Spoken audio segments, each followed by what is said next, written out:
Get ready. The library uses the best tools for the task. If you ground what you are doing in your mission and your vision, you're doing well. Be selective. I am not saying, I don't think anybody has said today to use every single tool we've talked about. Choose wisely. Use evidence to decide. For example, Eastern Kentucky University uses Flickr to embed slideshow. Makes sense. Powerhouse Museum in Australia shares digital photos. And they have an absolutely beautifully designed About Them page that really extends the mission of the museum. Use evidence. The library learns. Learning is very important. It should be delivered in many different ways, and it should be part of the culture up and down. Give folks a sandbox to play in. It might be a virtual sandbox, like a play blog, to try things out.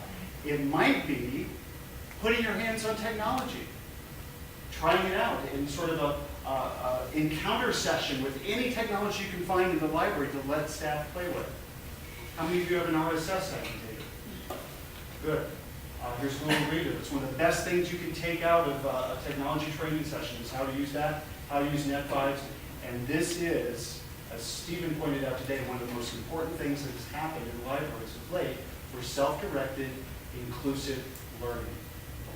Here's the group from the University of Kentucky that put their program together. They did some promo photos here to show that it's going to be fun, it's going to be exciting. Skokie Public Library offers prizes.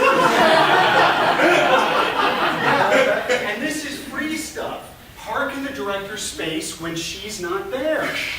How easy is that? You get a golden ticket if you participate. And then when she was away, people were lining up to put it in her space.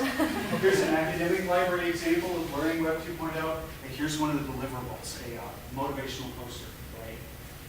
Arlington Heights Library, has actually launched Learning 2.0 for the public. Very interesting to see that that's like the next step, and I think we need to watch that. So play is important as well. I think we've lost a little bit of that in the last few years, and I think we need to come back to it, especially in libraries, and especially as the economy might go down in the States. I'm encouraging people to play. Also encouraging people to innovate. This is the DOK, the Dock Library in Delft, Holland. They created iTunes listening stations with the beautiful furniture and IMAX. They were close to closing, and they actually got their community to get behind them. They said, if you give us the funding, we will make a great, innovative library for you. If I walk into their library with my Bluetooth-enabled phone, the library recognizes my phone, and it sends a message to the phone that says, welcome to the most modern library in the world. While in the United States, we're taping a sign on the door that says you're a violator if you're Take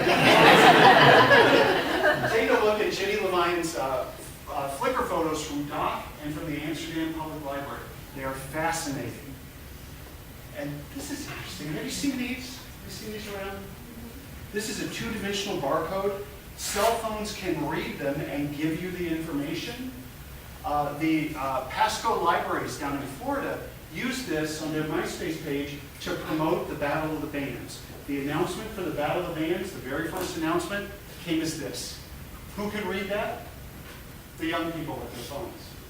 Everybody else is like, what is this? But they reached the audience they wanted to. In Toronto, they blew out the corner of Young and Bloor. Nice. 16 bands blew out the whole library. Nice. So why innovate? Because this is changing in our public libraries. As we move our media to the cloud, as Netflix instantly streams into our laptops, as libraries like this one in the Netherlands has digitized all of their music, that's a reason to innovate. Kathy Sierra says, we shouldn't let fear stand in our way. And this prompted me to write a post, and I never blog in anger. I've done it a couple of times. But I don't want to hear this anymore in libraries. We've always done it this way. He or she is a roadblock to getting anything done. Remember this? Say that. Imagine the best library services you can, what Dock does, and think about ways that you might inspire users and help them dream. And if I've done anything with all the discussions about Library 2.0 over the last few years, is I've urged people to remember that the library can encourage the heart.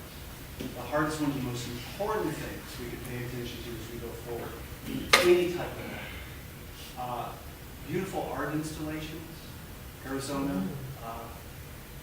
Ways we might encourage folks with our buildings, with our services. I heard someone at a conference say, we need to remember to bring our hearts with us to work. This was a business conference. We have to get back to bringing our hearts to work, the person on the podium said. And I thought, well, I think we've been doing that in libraries for a pretty long time. And that's probably, if I can be so bold, why a lot of us got into this business in the first place, because we wanted to bring our hearts with us. And that says to me that the library should be human, and we should put on our human face. We should show that we have a fun side. And Columbus Library actually puts the staff on the front page of the website and their recommendations. Can I have like 4 or 5 more minutes? Thank you. So create a culture of trust. And this was Darlene Fisher's definition of Library 2.0. Books and stuff plus people plus radical trust times participation. Wow. So there's one more thing. Really what we're talking about is a cultural shift. We're not talking about Twitter. We're not talking about a blog. We're not talking about shiny tools. We're talking about a shift toward open thinking. This started as I was thinking about open source, but it's bigger than that. It's bigger than this too. And this is what we can be in libraries. Open libraries can do these things, and this whole idea of control fades. So throw out the culture of perfect. I came into libraries in '91, and it was a culture of perfect where nothing got done until it was proofread to death. We started with this. Make things easy and save the time of the reader. It's cool if you fail. Learn from it. Talk about it. Nurture your users. Review and evaluate everything you do. New things don't stay new for long. Find your voice. Be human. Tie it to your mission. This is podcasting policies tied to the library's mission.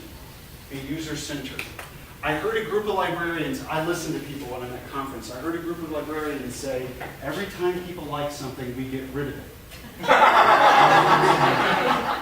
they did that, they all cackled and walked on.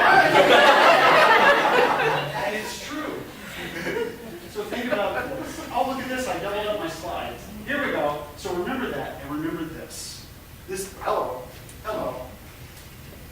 I'm ahead of myself. Okay, real quick, I know our time is almost up. This is the Zigzag Bridge at the Japanese Gardens in Sydney. I thought it was beautiful, so I took a photo. And then I looked at the little plaque right down here that sort of talks about it. And it's kind of like a labyrinth. You start out on the bridge, and you walk this way. Think about this as you're making decisions as you go forward in your libraries. And then you turn. And then you walk forward again. And then you turn. And you walk forward. And each time, you're changing your point of view. And you're thinking about things a little bit differently. But then on the little plaque right down here, it said, and this was beautiful, evil spirits cannot follow you on the zigzag bridge because they don't know how to make the turns. So think about a carefully planned response to a changing world.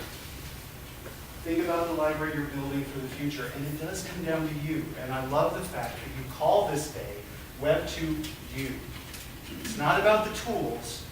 It's about you and the changes that you can make in your jobs and the changes you can make for all the people passing by outside and the libraries that they will use.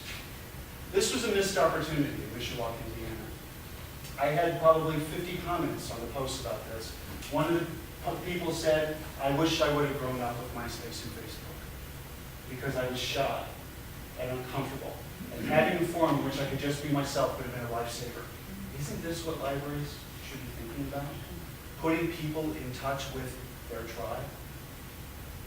Shouldn't we be thinking about them? Shouldn't Mishawaka be thinking about them? If they're going to grow up and be 20-somethings and 30-somethings and 40-somethings, and hopefully they may think about the library?